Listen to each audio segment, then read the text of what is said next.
Hello and welcome to Movies, Films, and Flicks. I am Mark Hoffmeyer, and joining me is a man that has $90,000 in his bank account. It's John Levingood. And $90,000 is a good amount of money to have in your bank account. But man, what I wouldn't give to just have 90,000 donuts in my pantry. Just go to the farmer's market every weekend and sell them. I'm not selling those donuts. They're going down on leg day. Yeah, if they were boutique donuts showing up to my home every day, I would just go sell them. But if it's those donuts that they're eating from the gas station, you're not selling those. Like those are in, like, if the world ends, those are what you're eating for the rest of your life. Those it's 90,000. Like a Twinkie. It's going to be good in 100 years. Yeah, exactly. So I mean, you wouldn't even know it's old. if you were a survivalist, I guess you would take the donuts because cash will be nothing to you, but the donuts will. Okay, I have a gas station donut question now. So Yeah. These donuts, right? We both agree, just like a Twinkie, that in its wrapper, if the zombie apocalypse hits today and you and I are scrapping around, right? Mhm. And it's like 30 years later, we're like 70 years old, and we find a pack of Twinkies, everyone in the world is going to view a Twinkie like, the snack food equivalent of a roach in nature. Like, It's good. It's fine. I think that those little packs of like white and chocolate covered donuts are the same. Like when you open that, it's going to be fine. But both of those packs, if you open it and set it on a plate on a table in the open air for even an hour, I don't think you're going to want it anymore. Yeah. So it's like they taste just as fresh in 30 years as they will today when you first open it. But but 30 years ago and today, or 30 years from now and today, they're going to go stale really fast because those donuts get extra dry. Mm-hmm. Those little powdered donuts, oh man, if you bite them, you're going to choke on it. You watch those things over the course of a half an hour, and I feel like you just see them becoming an artifact in front of your eyes outside of the package. Right, like it's contracting. Yeah. As it's drying out, you see this little, like a little fungus spore from the beginning of Prometheus going off, like as it's contracting, and that powdered sugar just like it gets pushed out of the inside of it. And then you become an alien loaded with spores, but you become a frosted donut alien. Like a Stay Puft Prometheus monster. How did Mark die? Well, 30 years. Well, so they survived the apocalypse. They survived for 30 years. They opened up a bag of powdered donuts. Some of the donuts, they left it out for a half an hour. Dumb move. They were talking too long. Yeah, they were talking too long. Bites. And then the thing spored into John's nose, and he turned into a 30-foot tall Stay Puft donut man. Right. And he ate Mark. I don't really know who's the loser in this situation because both these fates sound bad. That's like the way you want to go down, though. It's not like here lies John Levingood, good guy, he's out. Here lies Mark Hoffmeyer, eaten by a 30-foot donut monster. Right. Like, that's what you want. So my cause of death was becoming 30-foot tall. Yeah, and then you just dried out immediately after eating me. Not unlike a marshmallow would, by the way. Bag of marshmallows, same thing. Yeah. Bag of marshmallows, 20 years old. Well, I don't really know this. Get the fire I'm ready. Hypothesizing. You open that up, it's probably going to be okay. It's in the air for an hour. You get to that donut, it's like it's off. Mm-hmm. You'd have to throw it in water and just stir it and drink it if you're going to do it later. Like to have some like mallow water. Yeah. To keep it somewhat, it would just suck up the water, go, and then all your water would be gone, and then you'd have a dry big, donut. Puffy, like squishy, strainable donut. Or not donut, marshmallow. Yeah. Get a fire ready, cook it up. Listen, I'm not eating snowballs, though. We're not doing that. Or moon pies. Do you think that they're going to revisit Stay Puft yet again in the Ghostbusters Afterlife sequel? I hope not. I really don't. It's just too many marshmallows. Give me cotton candy. Like in a world where Ghostbusters Afterlife is a sequel and they did revisit Stay Puft, I do question whether or not they're going to revisit them again, or if they were just pulling a Force Awakens fan movie aspect. Whoa. In Ghostbusters Afterlife, and now they won't do that in the sequel. And I don't think I have a complaint if they do. I'm just wondering if they go for that low hanging fruit because some producer pushed it and said everybody loves Stay Puft. Yeah, everybody loves Stay Puft. Get them in there. And I love seeing that Stay Puft in the snack aisle in Afterlife, right? I did. Yeah. I did. It was done well. It was done very well. But if they do it again, like, you need to be really clever, or I'm just going to be shaking my head like low-hanging fruit, dude. Yeah, don't do it. Don't do it. I like the cute ones. They're cute. Little, you went big, now you went little. You don't need to go in between. It's fine. That was a good, simple, graspable, broadly pleasing irony. You know, people in the theater slapped each other and went, "That's a Stay Puft Marshmallow Man," and then they moved on with their lives. Mm. I hope it's just an evil painting in the next one. They haven't done that yet. Right. So, hey, John, so every 25th episode since, well, our first 100 episodes, we mentioned Kurt Russell in every episode. Then we started doing Kurt Russell movies every 25th episode. But I'm beginning to wonder if this is just a J.T. Walsh series instead. Because we did Tequila Sunrise. Of Executive Decision? And then we did Tequila, he was in Tequila Sunrise. And then he was in Executive Decision. And now he's in Breakdown. We have the old KR JT reunion. 3 movies in a row starring Kurt Russell and J.T. Walsh. How do you feel about that? I mean, I like J.T. Walsh. He's like very often the minor character, whether you're in A Few Good Men or whatever. Whereas this is about as major a role as I can immediately recall him being in. Oh, yeah. I mean, big role for him. And you know what's interesting, too? He caught a lot of his dialogue. So Jonathan Mostow wrote this. And the scene where they pull Kurt Russell, Jeff Taylor. I never thought I'd see Kurt Russell playing Jeff Taylor. Jeff. And they also had to put him in a bunch of bulky clothes because he was ripped after shooting Escape from L.A.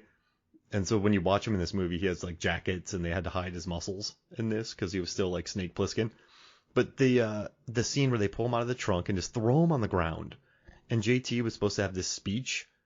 Red Bar was supposed to have a speech. And JT just said to Jonathan Mostow, like, no, like, we don't need, if I do a stupid speech, no one will like me anymore. We're just keeping it quiet. I'm a murderer. I'm a serial murderer. I'm a serial killer. I'm a donut killer. He's just a horrible, horrible person. So he cut a lot of his dialogue. But I like how just manipulative and like these guys that they run across, these 4 men, they're evil, John. Red Bar, Earl, Billy, and Al. I like that Sheriff Boyd is kind of red herring. Also, everyone in the bank. Also, in the diner too. It's so good with Paranoia, but it's just 4 guys. But did you see how many license plates they had in their barn? These guys are... Oh, no, that didn't even register. I just saw there were license plates, yeah. Yeah, and like all the stuff that they had stolen from those people. And I presume they killed them all. So these are serious. These are like Texas Chainsaw Massacre, but classy.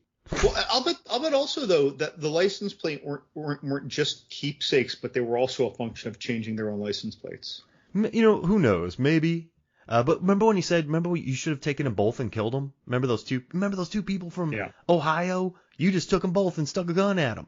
Well, I couldn't convince him to get in the car with his wife. Yeah. And like, it's like they killed those people probably. They're just gnarly murderers. But I gotta tell you something, John, and this is something you're gonna find interesting. I watched this in '97, and I didn't really like it when I was 15 because I remember. Can I pause? That means you also saw it in theaters. Yes. Okay. So I saw it in theaters. I saw the trailers. I was a huge Kurt Russell guy even back then. But the trailers show the car hanging off the roof and like, this summer it's gonna be pedal to the metal with Kurt Russell flying around corners and kicking faces. Explosions and car chases. Oh yeah. So you thought it was going to be Cliffhanger with trucks. Yeah, exactly. And that's what the trailer led it to believe. You hear the trailer like this summer. So you're like, oh my gosh, like Kurt Russell. Oh, and so I watched it, and I think my 15-year-old brain at the time. Now I watched a lot of movies at 15. I was like, you've heard a million times on the pod. I was doing all the Clerks and Kids and Reservoir Dogs and all that stuff, and I felt like I appreciated movies, but for some reason this one just felt like such a slow burn to me. But now that I'm 40 and I watch this, and I've been in I've been on the side of the road and I've gotten into strangers' cars to go get me to a gas station. Now that I've got I'm married, this movie I love it. It's 90 minutes. It's very economical.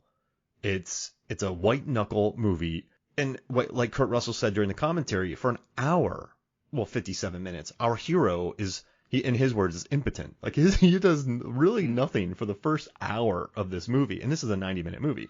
So it's something that I can really respect now because It's economical. It's white collar. It's like blue collar. It's just like one of those old school films. Now, like I know Roger Ebert compared it to The Vanishing, which let's see, what year was that? 1988, which was like a Dutch thriller that's much more gnarly. And he said that this one, though, since it's an American thriller, like he has to save his wife and do all that. But I want to kind of I just want to bring one thing up to you. So the end, when Kathleen Quinlan drops the truck on JT, a lot of people, Ebert hated that moment. And a lot of people in the theater didn't cheer. They cheered when Kurt Russell kicked Red in the face, which that, of course you would. But when he died, no one cheered. But the director didn't want that. Like the director did that on purpose. Like he framed it in a way where you didn't want people to cheer because of this guy. Like you just, they wanted to smush him because he said, "I'll always follow you." But he didn't want it to be pretty, that guy's death. He wanted it to be like mean and revenge. Like, how do you feel about that scene? How do you feel about the movie in general? I felt empty, and I felt that was harrowing, the way that he died. But it was harrowing to me, the viewer. Mm-hmm. Instead of giving me catharsis, it was harrowing. Yeah. Right? It's almost like I was one of Red's cohorts. Yeah. Looking down and seeing him dead, right? When you see him down on those river rocks. Mm-hmm. So, yeah, like it was cold. The music wasn't, I don't know, it just didn't have the level of dramatic flair that you'd have in True Lies when you launch the terrorist on a missile. Of course, that's a much more deliberately fun movie than this. And this movie, like you said, it's white knuckling. It wants to keep your blood pressure high. But yeah, I'm with you. Like you're not cheering. You're just like, whoa. Mm-hmm. You're instead of whoa, it's a different kind of movie. And then of course it's not some like, oh, well now I have bloody face makeup, but I otherwise look beautiful, Kathleen Quinlan, right? It's no, I'm beaten up, I'm sweaty, I'm scared, and I'm hugging my husband because I'm terrified. Even though the guy's dead, where, it's not like Jamie Lee Curtis. She got a bruise on her cheek, but otherwise she looks gorgeous. And even though her hair is wet from sweat, it actually looks like model wet, and they kiss and they cover their eyes during an explosion. So this is such a different flavor of victory because they didn't win. No, they just didn't lose. The rest of their life is going to be gnarly, John. Like they're it's going to be rough. And it's really interesting that you brought up True Lies. And even though they're different movies, but look at Goldeneye when Sean Bean falls and then the satellite lands on him. You're like, haha, like idiot, right. Like it's over the top. Yeah, like Sean Bean died again. Even in Patriot Games, he goes down super gnarly. But yeah, it's one of those movies where it doesn't really feel like a win. She does it out of anger, revenge. She's been tortured by this person, left for dead in a barn basement freezer with no oxygen. I mean, horrible, horrible man. So it's all, I kind of like. He even commented that he didn't even know if she'd be alive. Yeah. This guy's a serial killer. And so I kind of like that there's nothing attractive about his death. And there's nothing attractive about the way they handle it at the end. Now, the writer originally had a scene where they're on a train going back to Boston. And he's like, no, I'm just going to leave it right here. So it's kind of an odd movie for me at 15 because, Kurt Russell doesn't gouge anyone's eye out with a plunger that he finds in a bathroom. He doesn't, even the car chase, he gets through, but it's not pretty. Like nothing he does is pretty. So I think after watching An Executive Decision, him landing planes and Snake Plissken and Escape from LA had come out at this time. So watching it, I just didn't, I don't know, something I remember my brother and I walked out and we're like, yeah, we didn't really like it. Like we just thought that was boring. But I think this is a movie that definitely ages well because there's not much in it to date this movie except for maybe a couple cell phones in it and payphones. And what's interesting about the cell phones too. So I've been out to Arizona, southern Arizona, twice for field work, each time for a couple of weeks doing biology stuff. And when you're down there, man, like it seems like you're not far from civilization in a way. Like, oh yeah, an hour that way, and you're in this town that's much bigger than the town that had Bell's Diner in this movie, whatever that was. Brackett was the town, maybe. Yeah, no name town, 2 cops. But in southern Arizona or in like western New Mexico, these places where I've been out like looking for bugs, basically, Dude, we're out there. I'm taking pictures with my camera phone and everything, but I'm sitting there glad that we don't have car trouble. Yeah. I mean, And it's hot. You're gonna be stuck. well, because I can't make a call. Yeah. I can't make a call in a lot of these areas where we're the mountains are blocking it. In addition to the remoteness, and the remoteness already had a low signal even when the mountains weren't blocking it. So like there's a serious bit of like grounded reality even today. If you just update their phones to iPhone 12s or whatever, it doesn't mean that now they can make those calls. Mm-hmm. They're probably just as much up Schitt's Creek unless they have a satellite phone or a CB radio.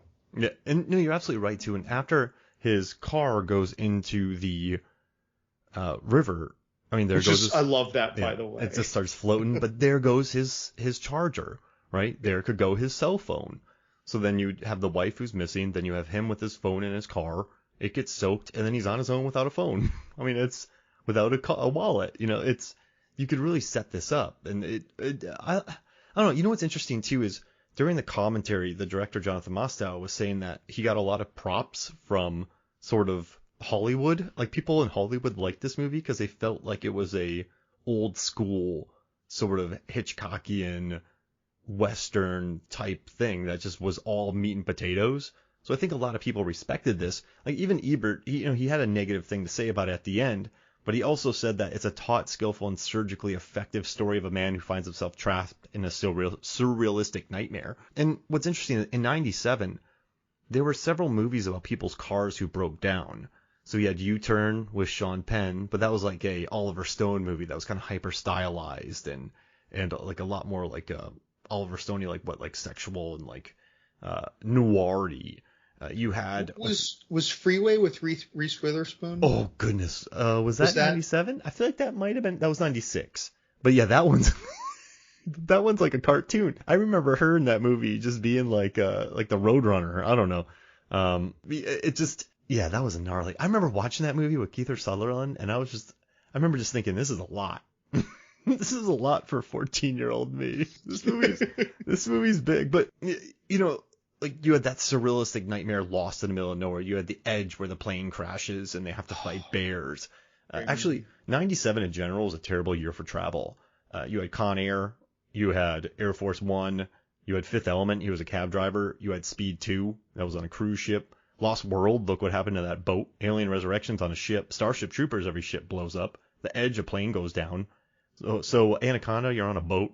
So it was just a terrible year for travel in general. I guess for me, I remember just watching this and it just didn't have like a saucy edge to it. It didn't have a lurid edge to it. It didn't have, you know what I mean? Like remember U-Turn, they hyped up the appearance of Jennifer Lopez and then Billy Bob Thornton and the murder and all that. Like, so I don't know. I know I'm using a lot of words to get my initial feelings about this movie, but I've really enjoyed how it's evolved for me, and I've said that 3 times as well. But I just watching this now, it's so refreshing, John. When you saw 93 minutes for the runtime, did it make you kind of happy? It takes us back to a time where like the hour and 52-minute movie was considered long. Yeah. And now that's like average. And now you have like a Batman movie that's 2 hours and 50 minutes. And in the theater, you don't want to go take a leak because you don't want to miss a fight scene. Yeah. And I mean, listen, sometimes more is better. But I remember seeing 90 minutes. And I was like, with trailers and even the intro's 3+ minutes long. So this movie is probably, an actual movie, it's 80-something minutes. And it just, I don't know. It makes me so happy now to talk about. And it's also cool when you can really revisit a movie and like it a lot later. And also too, like, I think this movie, what I love about this movie in the beginning, you get some really cool directing because it's 3 minutes of credits, but it's them driving into the middle of nowhere. Like, in Night of the Living Dead, you spend the entire credits with Barbara, and they're coming for you, Barbara, and her brother driving into the middle of nowhere. So you're like, oh, okay, these guys they're out in the country. So here you have the maps, you have the middle of nowhere. Then you show that they're in the middle of the desert, but they're from Massachusetts. So like, oh, okay, so they travel a long way. And I dig that about the storytelling because you don't really have to say anything then. You just have to, you're like, okay, they're from Massachusetts or driving across country. Like, I love storytelling like that. And also, I knew I loved Kurt Russell's character when he goes to get his coffee and a car pulls in front of him. But what I really love is that he's like, oh man, that guy pulled in front of me. But then he goes, but I did take my eyes off the road for a second. Mm-hmm. So, John, when people make mistakes and then they're like, oh, that car came from nowhere, but you didn't look. Like, I hate when people do that. It's like, no, you didn't look. That's why the car, like, so at least he admits that I took my eyes off the road. Did you like that at all? Like, is that story, like, did you notice any of the storytelling? No, it seemed realistic though. Like, he had an emotional in the moment reaction of denial. Yeah. Right. And then later, he got to reflect on it. 'Cause, and also he saw the guy later. He was waiting for him to dig into him at the gas station. He was waiting for it during that interaction. So, because he knew he did something wrong. Yeah. No, but this is nice. Like, I like that little beat. And, Kathleen Quinlan by this time was an Oscar nominee. And so she said she accepted this role after reading the first 10 pages, but I guess she didn't read on and realize that she was gone for most of it, which makes me laugh. But I like their little lived-in relationship with the snacks. And also, too, you want to hear something interesting, John, and my apologies if you know this, but he had just gotten off a movie, Kurt Russell. And when he would do a movie, Goldie would do a movie. He would do a movie, Goldie would do a movie. That was their deal. And they would go with each other wherever they went just to be like, because that's why they've been together so long. They seem to like have a good system. And they really wanted him for this movie. So he's like, listen, if you can pick me up at 8 and get me home at 8, I'll do it. But he lived in another state. So every day a private jet was waiting for Kurt Russell. It would pick him up, fly him to the nearest airport. A helicopter would be waiting for him. A helicopter would fly him to set. Then he would shoot as much as he could and then get home, like leave around 5 or 6 to get home by 8. And every take was 2 or 3 takes at most. And they didn't shoot much extra film. Like the director's cut would be 100 minutes. So they actually went back for 3 more days. Kurt Russell agreed to it because he's like, yeah, we need this.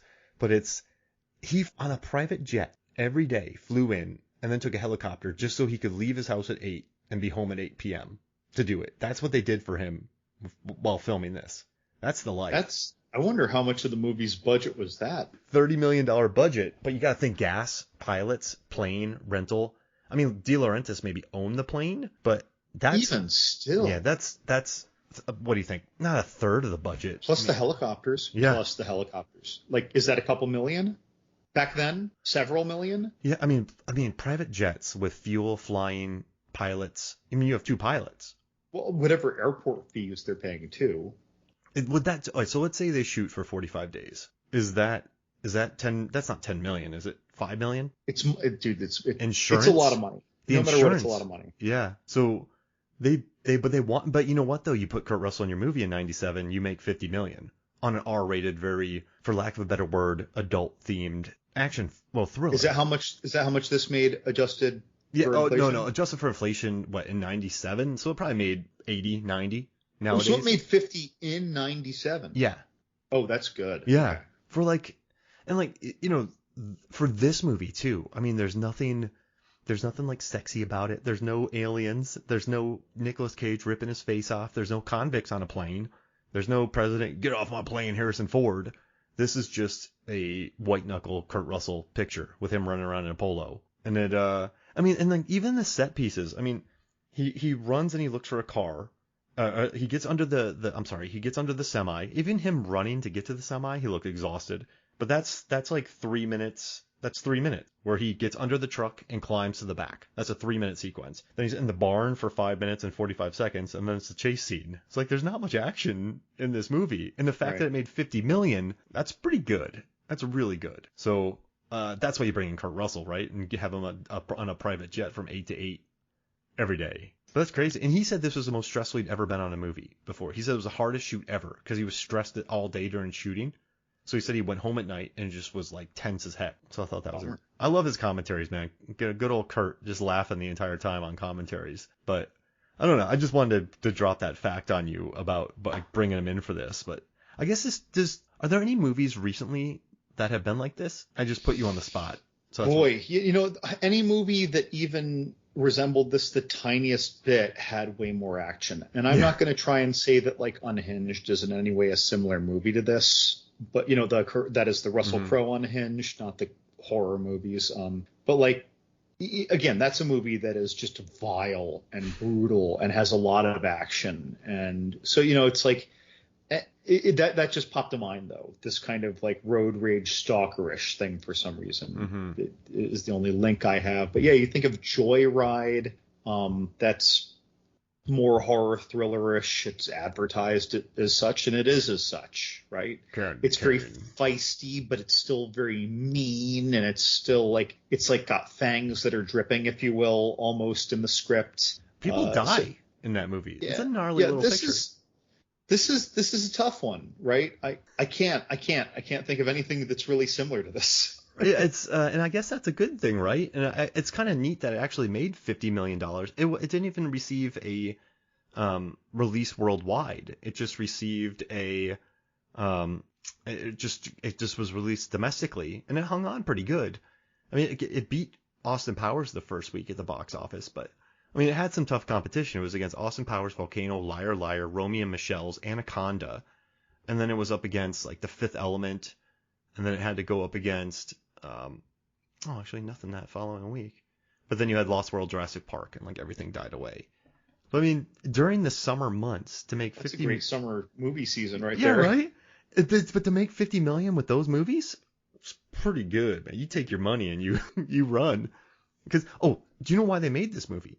Jonathan Mostow was working with Stephen King to do a movie about trucks, one of Stephen King's novellas, because they had worked, like the De Laurentises had worked with him on Maximum Overdrive, but something happened where they couldn't put Stephen King's name on it. So Mostow was like, I'm not going to make a Stephen King movie and not put Stephen King's name on it. Like, we're not doing that. So he was driving through the country. He remembered seeing a bunch of missing signs. He talked to somebody in the FBI. This guy in the FBI told him about how many people actually go missing and how many are found. And then he just went and wrote this script in 3 weeks because they had the trucks already. They had the trucks. So he's like, well, I was supposed to make a truck movie, so I guess I got to go make a truck movie. And he just wrote this. That's pretty good for a quickly written script. Yeah, right? And it just makes me, and I know a lot of it went out the window too, because JT and Kurt Russell cut a lot of his lines too. He's like, I'll just do it with my acting. Don't worry about it. But you were originally supposed to make a horror film with trucks. And then you can't get Stephen King's name on it, so you rewrite it in 3 weeks. You get Kurt Russell, you put it out during the summer, and you make $50 million. That's a flex, right? Probably wouldn't have happened with the Stephen King movie. No, that would have this was the age of like Thinner. Remember that? Thinner, which I love though. I love Thinner, but yes, fair enough. It doesn't get the acclaim that I think it deserves. You know what's weird, John? That movie has stuck in my memory for years. I don't know why, but it's just a gonzo little picture, and they release it in theaters, and and the star, oh man, yeah. Also Storm of the Century has stuck with me. Do you remember Storm of the Century in '99? Oh yeah. Colm Feore, when he kills that lady, and then he's like, "Give me what I want, I'll go away in blood." And then that guy walks in the house, he turns his cane around, the cane sees him. You know all this, but then he just goes, what? She's like, she's waiting for you in hell? I remember seeing that when I was 17 and going, I'm not sleeping. I'm done. I'm out of here. This is no good. Hey, so how about this? Let's take a quick break, and when we come back, we will talk more breakdown. We'll be right back. Welcome back to Movies, Films, and Flicks. And so I reached out on Facebook. I asked some people, what are your favorite 1997 action films, thrillers, or horror films that involve a boat, car, or spaceship? And so we got Tomorrow Never Dies, a stealth boat ran by Rupert Murdoch. Then, from William Underwood. Then Zenandi Boetes, MFF frequenter. She wrote The Anaconda Boat of Doom from Anaconda. Mm-hmm. And then Billy Boyko wrote Dante's Peak. He wrote Tough Boat Ride with an acidic lake eating it away. And that was brutal. The grandmother got it. Yeah. That was sad. Yeah, that was, I don't know why I laughed, because that was such a gnarly scene. And then he put Event Horizon, just a great looking spaceship with a dark secret. And then Aaron Newworth of the Out Now with Aaron and Abe podcast, he wrote 1997, he wrote Face Off. There's a great boat chase. In Con Air, you have the guy with the ass kicker car, the Shelby, I think. In Fifth Element, you have the taxi cab. In Starship Troopers, you have the spaceship. In Mr. Nice Guy, you have the giant tractor. And then Tomorrow Never Dies, you have the motorcycle chase. God, Mr. Nice Guy, I haven't seen that 20 years. Remember the giant tractor? That Jackie Chan movie? Yeah. No, I don't remember that. I loved it. Starting in 90. Was that the movie with the ladder fight? That was First Strike. Yeah, First Strike. First Strike. Okay. Yeah. But remember in 95 when Tarantino was like, you got to watch Jackie Chan movies. So then Jackie Chan movies started playing in the United States in 95.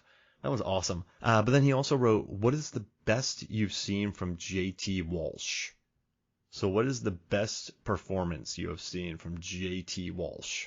Which is tough. Dude, it's probably this though. Again, this is the biggest role I'm aware of that I can think of. Like he's got a lot of memory staying power from A Few Good Men, being that kind of ghost slipping in the back of their car and giving them information and stuff. Mm-hmm. But I'm inclined to say this.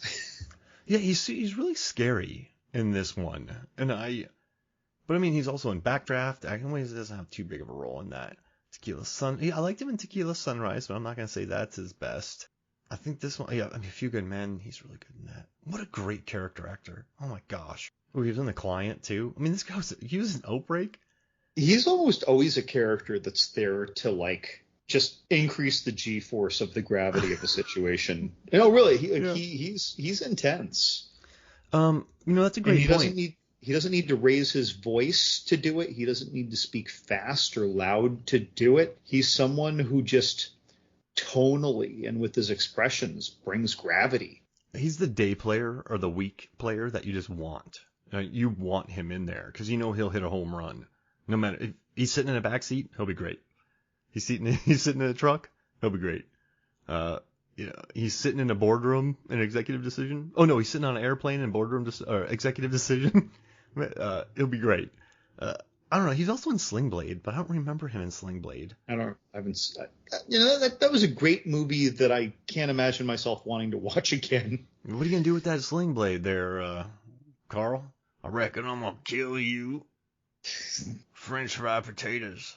French fried potatoes. Lucas Black, Tokyo Drift. But that was a great question. But you know what? I guess recency bias. I'm gonna say Breakdown because he's scary in this movie. This is his biggest role and it's probably his best role.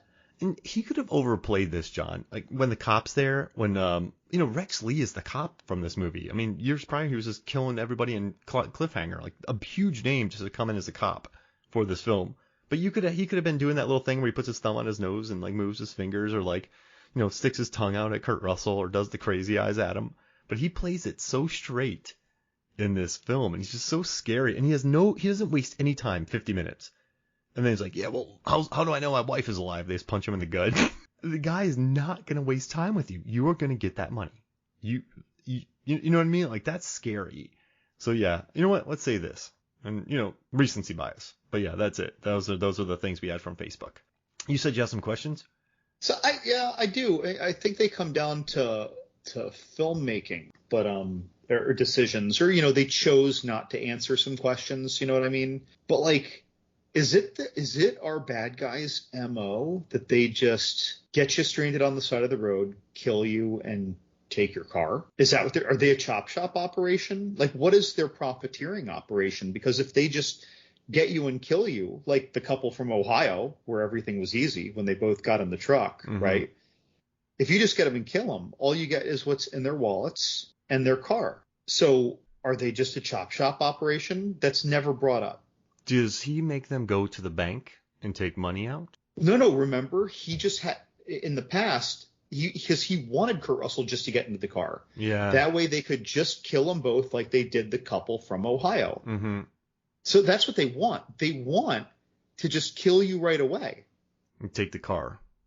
Is that it? This is just a chop shop operation. Yeah, because I still think they have the license plates. They aren't driving nice vehicles. They don't have the greatest home. If you see the amount of people they probably killed and we're getting 40, 50 grand from each of them, that's not happening. So yeah, they might just be, it might just be the easy kill. Because if someone goes in the bank and rats on them, so they probably just do the nice and easy thing of getting them. And then, no, but you know what though? They have a system. Because our boy, Jack Noseworthy from Event Horizon, Baby Bear, he's there acting like a kind of simpleton to Billy to get Kurt Russell to not talk to the cops and go to another place where he can just be killed. They're just going to kill him. But I don't think that's normal. No. I don't think they've done that because the only reason that happened was because Kathleen Quinlan kept them from killing her by saying they had $90,000. Yeah. Otherwise, they were going to kill her. Yeah, Donut King. Right. So they were just going to kill her and be done with all this. All this. It's not their goal to do this bank operation. That was, I think, done on the fly. I don't have any reason to suspect they've ever done this. Yeah, because that would risk them getting caught. They seem to just have a pretty good.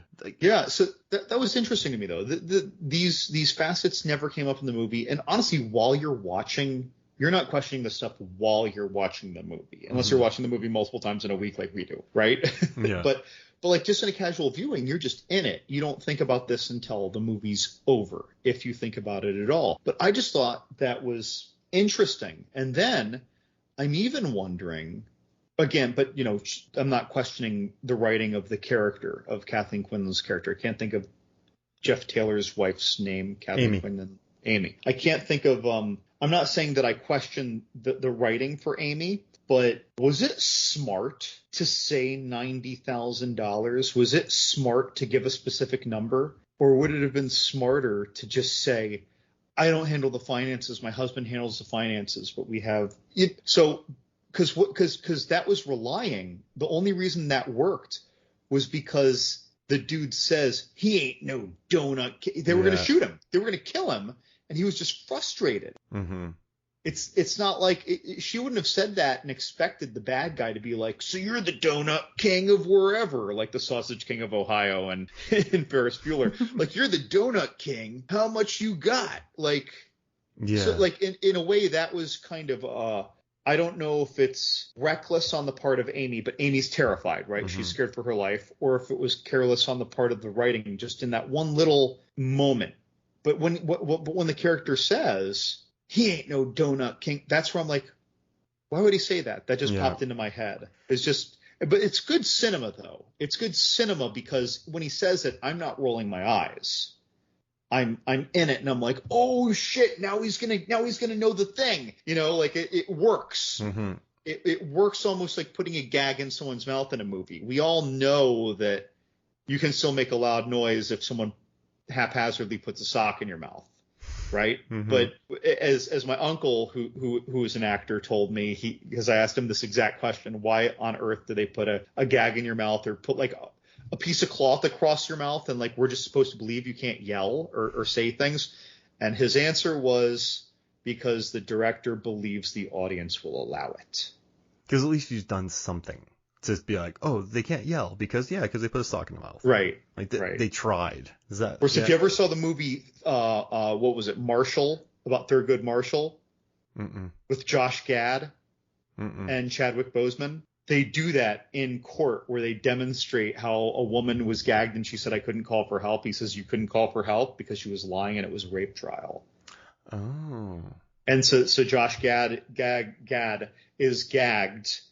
And he screams in front of the court. And, of course, they're reenacting something that really happened in real life with Thurgood Marshall and his assistant lawyer. Wow. Yeah, so it was a really cool thing to finally see that in a movie where, like, people who don't think like us, who are breaking down movies all the time, can be like, oh, wow. That's a great point because in this movie, I think the weakest point of it is that they have the conversation about donuts. She buys donuts. And listen, when I'm on road trips, I definitely eat more unhealthy than what I normally do. So she buys donuts, but then you get the floating donuts from the Jeep. One more time. They do a close-up of the $90,000 on the donut. And you're like, oh, okay. And then you get, the Donut King, which isn't necessary. But when you're on the journey with him, you're like, oh, the donuts, because they're $90,000. Right. Like, I guess it's kind of tight, but you're in it because they set up that world. But it does take you out a little bit because you're like, man, that's a lot of focus on donuts. Like when they show that close up of donuts now, and I know the donut result, I kind of laugh because I'm like, oh, okay. Like I know you got to guide audiences sometime, but like you're hinging everything on a 90,000 donut gag from an hour ago. But yeah, I don't know. It all works during the movie. Yeah. Again, we to our listeners, it's like we watch this movie multiple times in a week or two. Mm-hmm. So you start thinking about it differently. It's easy to separate yourself from being in the moment of the movie, right? Like I've got another one, and I swear this is not me trying to pick on a movie. I just observed it. That's what you get for leaving your hood open when you go into the store. Yeah. But He was with his He car. never went in the store. He No, never went in the store, no. and he even asked his wife what she got in the store. He wasn't in the store. We saw him lift the hood. We saw the guy pull up. We saw him roll his eyes. They had their whole interaction. He's still out there. I mean, they're cuts, but he's still out there. Then his wife comes to the car, and again, later he acknowledges, "What did you get?" Yeah. We have every reason to believe he was never in the store. But again, I'm going to call this maybe they changed something, maybe they cut something, maybe they didn't film something that was in the script because they thought it was unnecessary. They wanted to keep it lean. Maybe he did run in the store for a moment because she forgot her credit card. Mm-hmm. But it's not in the movie, right? And so like when he said that, and I'm sitting there watching this movie for the third time in a couple weeks, I found myself saying, he wasn't in the store. And then I rewound it and I watched the scene again. I'm like, I have no reason to believe he was in the store. Again, I'm not picking on the movie, listeners. I'm not picking on this movie at all. This stuff, I think this stuff just happens sometimes. The writer was thinking one thing and then they cut scenes, or maybe the director was thinking a different thing, or maybe even Kurt Russell said, why do we need to show that? And you don't think to go back, and when you reverse engineer, you might miss something, right? But that just struck me as one of those little things that was missed. Absolutely, because he has to go under his car to reattach what's there. And MC Gainey never reaches deep down in the car and pulls out cables. And he doesn't go underneath the car. The only time you see somebody reaching in the car is when JT goes down in there to look. But that's after his car is already broken down. So yeah, I think you're right. So I was wondering about that, but I wonder if there wasn't another guy in his car when he came to harass Kurt Russell, Jeff. And he slipped out while they were talking, and that distraction allowed someone to slip under there and do that. Oh, yeah. I mean, he kept him busy, right? Yeah. We don't see it. They never mention it. But but again, this is something where like third viewing, I had to tell myself, I guess that's what happened. Yeah. Because you know what's funny, John, is I just built in a narrative about my head about MC Gainey sneaking under there real quick. Like, oh yeah, I'm sure he just dove under there. But yeah, yeah. That's a big dude, though, by the way. Even though he's way leaner in this movie than he is, like Club when Dread. we see him in Sideways or Club Dread. Right. I'm not ragging on the guy, but he put on a good amount of weight. I put on a good amount of weight in the last 10 years. We all have. Get it. We all have. Right. But like that dude, even not being so large as we've seen him in later movies, I don't see him spryly hopping down and doing that pop, his hat's not getting messed up. You know what I mean? His hair's not he's got long hair too. That's something else. Yeah. There are a lot of things that would look off. Nobody pulls that cable. It should have just been his car overheated, John. Like his car just simply overheated because he was pushing it too hard. That's it. Does that make sense? Like that's it. Yeah. That's it. I'm okay with that. Your car overheats. I'd be okay with that. You take a new car out, you push it too hard, you don't put enough oil in, you don't check enough, you don't check the filters. Yada yada, car overheats. You don't have any water. Like it's because it's a new car, so you don't think about it. So it's just, I bought a new bike once. I bought a new bike in St. Pete, John. I went to go ride it to the movie theaters at Tyrone, and both my pedals fell off. When you buy a new bike, you don't think to check the pedals to make sure that they're tight, right? When it's already built. So I was riding, I'm like, what just happened? Like I have no pedals on my bicycle. So yeah, I mean, I would have bought that. But yeah, when he says, yeah, you left your hood open, you're like are you Mr. Fantastic? Like what's going on here? But yeah, that's another one that stuck out for sure. And I mean, listen, this is and also too, like, these guys are serial killers, John. Oh yeah. And maybe it's good that they're not played as serial killers, but they're serial killers. You know what else is interesting about that? When you normally see a movie with a crew like this that gets into the situation where they're like, where one guy says, we just need to kill her, right? We just need to kill Amy Taylor. Normally in one of these movies, there's someone who looks nervous, like they're the weak link. They're the line. They're the person who you can reach out to. They're the person who the kidnapped person looks to and sees a line, sees an option, right? Or they're the person who pauses when they should have just pulled the trigger at Kurt Russell. But in this case, they're all they are unflaggingly, unquestionably, unpausingly on board. Where he's like, "Yep, we just got to kill her." He's like, "All right, well, let's go have breakfast first. We're gonna put her down here in this thing. Yeah. She's just gonna suffocate." But you'd think like, "Oh, that way no one has to pull the trigger." But also, you just don't have a mess. Yeah. And they're casuals. Just they went and ate breakfast, Mark. Yeah. They went and ate breakfast. They were having eggs, and not only that, they locked the barn. Right? Red's wife is like, "Why is the barn locked? What are you guys doing? I've got breakfast." They're like, "Okay, all right, I'm done. Let's go eat breakfast, honey." Right? It's like it's just everyone's cool with it. Like no one's freaking out. Like, "Oh my God, Red's wife is about to fight." No, they're all calm as a cucumber, dude. Yeah. The chillest How serial many killers. people have they killed? It's not the people from Ohio when one other car is worth of people. It's not. They've been doing this a few times a year for 8 years. They've killed at least 20 people. Right? They're used to this. And they sleep fine. Oh, dude, like the dead.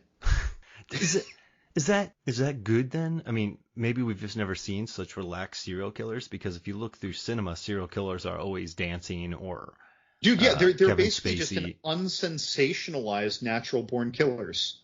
or Texas Chainsaw Massacre. Right? They're totally, their blood pressure never went up. No.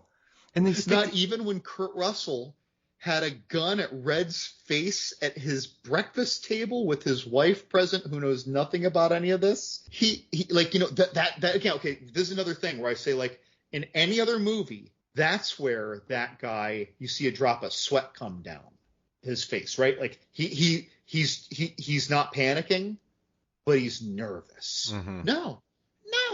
He's a comic, and he, with the gun to his head, he's like, "I don't know what this guy's talking about, honey. Like, how do you think this is gonna play out?" He thought he could talk his way out of this.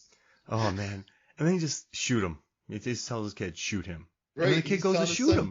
That kid is gonna be in therapy for the rest of his life. Oh man. If he does that. And then, you know what I like too is normally, like you said, there's a good guy who helps him escape. At the end, the three of them are chasing him down like a bunch of raptors. Oh yeah. 2 cars on one side, truck in the back. Dude, okay, wait.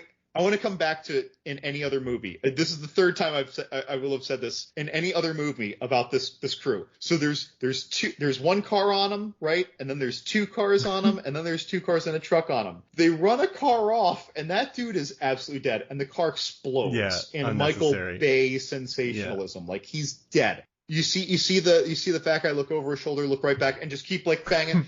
He's not pissed off. He's not upset. He's just like, well, there he goes. Yeah, we got to get it done. They're very efficient. I got a job. Like no one, that shit doesn't get acknowledged. Other than looking over his shoulder for a second, almost like he was making sure that the lane was clear before changing lanes. Yeah, Jack Noseworthy, nobody missed Billy when he died. But again, any other movie with this crew, right? You know, even if it's just for a second and a half of screen time. Think about Heat. Right, it's like, "You son of a bitch," and then he's more angry and puts more body English when he tries to angle the car into them again. You know, there would be something like that, but no, these guys, this is just a Tuesday for them. Raul Julia. Like, really, this is just a Tuesday. Oh man, yeah, and then what? I think one of them. I think Red, after Billy dies, just goes shit. Like, that's all he says, or is it shit. after Or is it after Al flips in the air through the trailer of the truck, and he flies up in the air and dies? I think he just says, "Oh crap," because he's like, "Well, there's one car down." They're just yeah. And then also with the truck scene too, it's just I don't know. The truck scene, that scene was promoted so heavily in the trailers. What do you think about that truck scene where Russell's hanging from the windshield wiper? You have, of course, Kathleen Quinlan's leg is trapped. This is a movie that makes me laugh, because it's like there's one car chasing him, and then it gets 2 car chases. It's always the worst case scenario. And then you have Quinlan's legs getting stuck, and then you just have a kind of truck fight with a chain. Russell wins. And wait, no, you know what I do like, John, is that during the commentary, what's the exact word that Kurt Russell used? He said he did not want to become a Superboy in the movie. So the scene where he pulls the gun on MC Gainey, you know, he just cut the thing open, he stabbed him in the thing, a cop shows up. Like, he's not Superboy yet. Like, even the driving scenes, he's not Superboy. And I think he only wins because he just grabs the chain. Do you like at the end he's not winging haymakers and being like, Superboy? Like, do you like that he wins, but it's still quite ugly? Did you appreciate that? Yeah, well, I appreciate the grittiness of that ending. Yeah. I'm also the kind of person where whether it's a horror movie or an action movie or a drama, I don't like all my movies to be happy endings. I like a little reality, or at least I won't say reality, but I like the more grounded version of how this would turn out every now and then. I like seeing those. I think it's bold also on the part of the filmmakers, even though I think it's more realistic. Mm-hmm. I think that they're afraid of losing their audience's sensationalized reactions, right? You want people to leave elated and relieved. And in this, I think that anyone who was really stressed out watching this movie in theaters, they were kind of relieved, but they were still stressed out, like walking out of the theater. The movie doesn't give you a break. You're worried. You get more worried. You're getting stressed out. You're getting really stressed out. Where is his wife? Is she alive? What's going? It doesn't go to like Russell Crowe Unhinged. You keep increasing the stakes, and it never does it in an infeasible way. Mm-hmm. It's all very real. Yeah. It all feels like things that could happen to any poor schlub who crossed this crew who apparently, they're sitting there out there with a probing car. And do they just deliberately pull out in front of someone? They must, yeah. And hope that, or do it in such a way that they are going to have to slam on the brakes. And then they dramatically make it seem like they're going off the road even if they didn't have to. And then they just wait until they see them at a gas station hoping that they will because it's been a long time. Like I feel like they're going to have a lot of misses. Oh, yeah, for sure. Right? Or they get behind them and it's an Arizona license plate and they're like, not this guy, or, oh, their car looks too good. Or, I want to know some logistics. I want to know their business plan. How do they do this for like 2 days in a row, once a month, probing for cars? Or is one guy doing this like from 8 to 10 every day, and if he finds something, he CBs to his trucker buddy, who then abandons it. He has a real job though, so he can't just drop what he's doing anytime. His wife thought he was away for a week. So maybe that's what they do, like a couple weeks out of the year. And his truck was empty. Couple weeks out of the year. Yeah. And he told the cop, he's like, I got a load, I got to bring to Fresno, and then they open up the back of it and it's empty. But no, yeah, it's he can't do it all the time. He can't. I don't think you can, because he has to make money. I mean, he lives on a pretty big farm, so you have to. But he also has a child and a wife who, well, we don't know, may or may not work. Yeah. Well, I'm going to assume she works, but either way, he has a child too. So yeah, like you got to have a benefits package. So he's working on the road, then he takes maybe PTO off to, he probably has his own truck, so he doesn't need to take PTO, but maybe he needs health insurance. So weekends? Again, though, if you're never home, your wife's going to know. Yeah, that's true. Like, I feel like, so this has to be or he's been doing it their whole relationship, and she just thinks this is what it's like when you're married to a trucker. Yeah.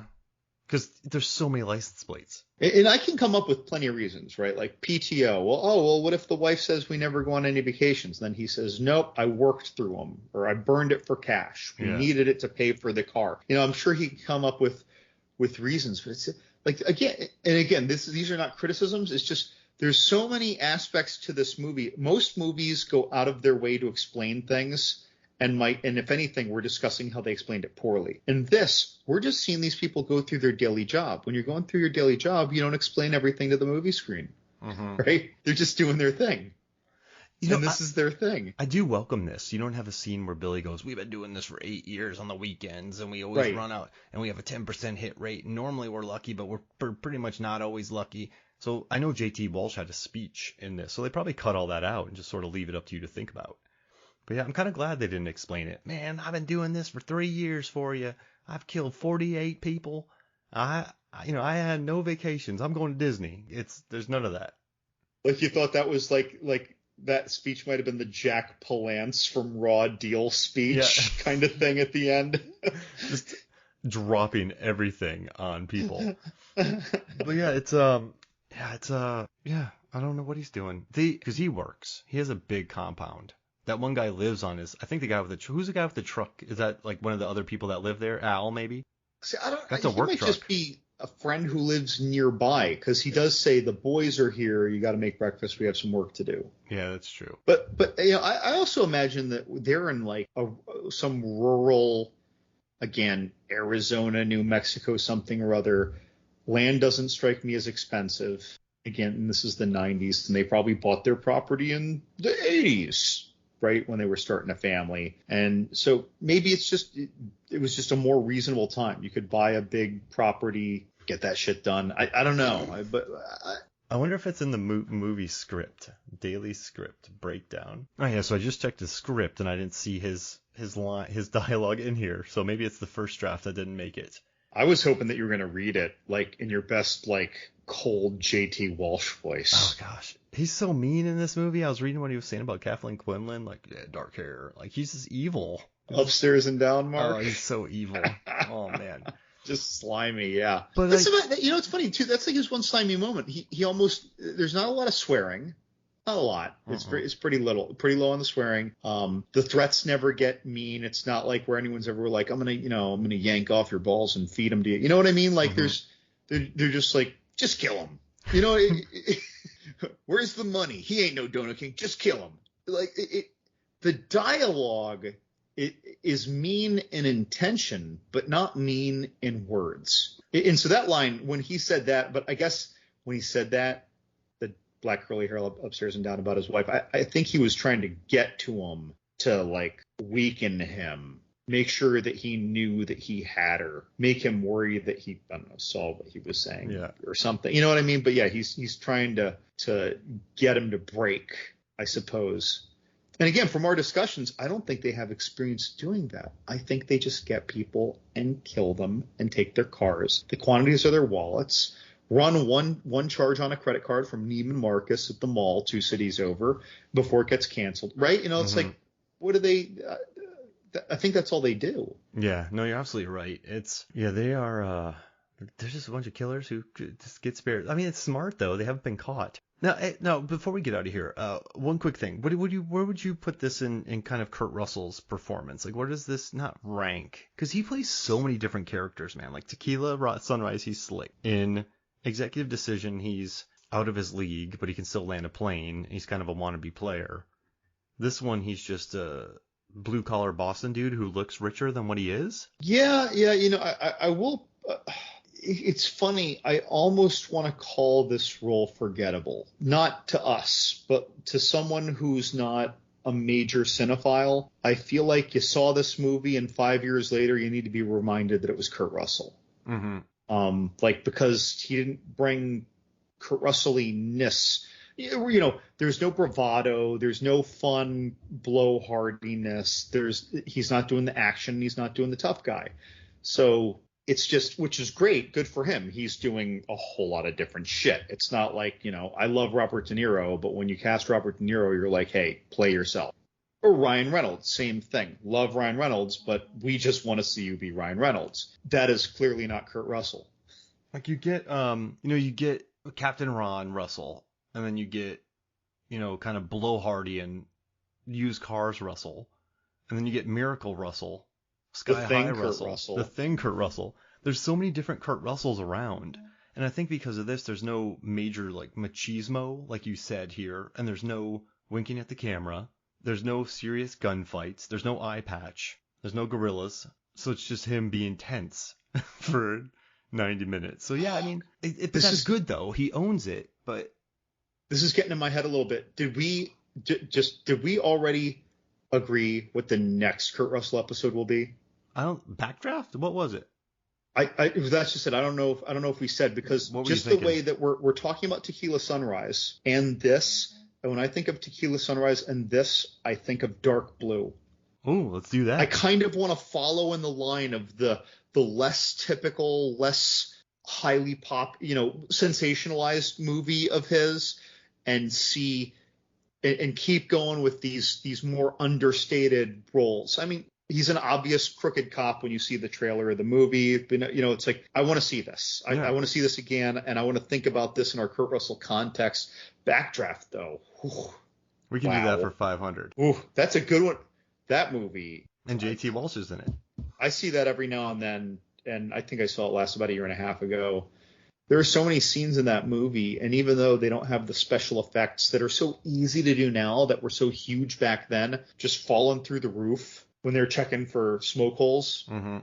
like, and the guy just goes down, like those scenes, it's just like, it's like it took the air right out of your lungs. And we got De Niro in it. So we'll do that for 500, and we'll do Dark Blue for 475. Dark Blue. All right. I got it. I'm gonna have to buy that, and I'm happy to do it. I'm excited to do it. I haven't seen it in a while. Because that's Bad Cop, Russell, not Tango and 'Cause Cash, Good Cop. And it's funny. Like, I remember the trailer. It's, how you normally remember movies, the scenes from the movie. I still remember the trailer moment where Ving Rhames is giving a speech, like, oh shit, what'd he say? Like, some of my badge won't shine as brightly in my blues, in the morning. Mm-hmm. Like, he was saying something about wanting to come down on the cop crime that was happening. I don't remember that. I thought I did, but I need to watch it again because I watched it when it came out. And that was what, 2000, 2001, during that whole I craze? probably haven't seen it since I was in college, like undergrad college. So like 2000 to 2003 was probably about the second time I saw it. I probably saw it the first time on Columbia House VHS when my uncle got it. 2002. Yeah. That's when it was. All right. Well, yeah, let's do it. I'm in. Sounds good to me. Cool. Right. Well, hey, where can people find you, John? Boy, if you just Google John's Horror Corner, you're probably going to find my stuff pretty quickly. But I'm John's Horror Corner, the column on Movies, Films, and Flicks. I'm MFF Horror Corner on Twitter, and I'm John's Horror Corner on Instagram. Check out his beer pairings with movies. They're wonderful. Try to keep it classy. That's right. Well, thank you so much for joining me, man. All right, man. All right. So for me, Mark Hoffmeyer, and for John Levengood, this is Movies, Films, and Flicks. We'll see you next week.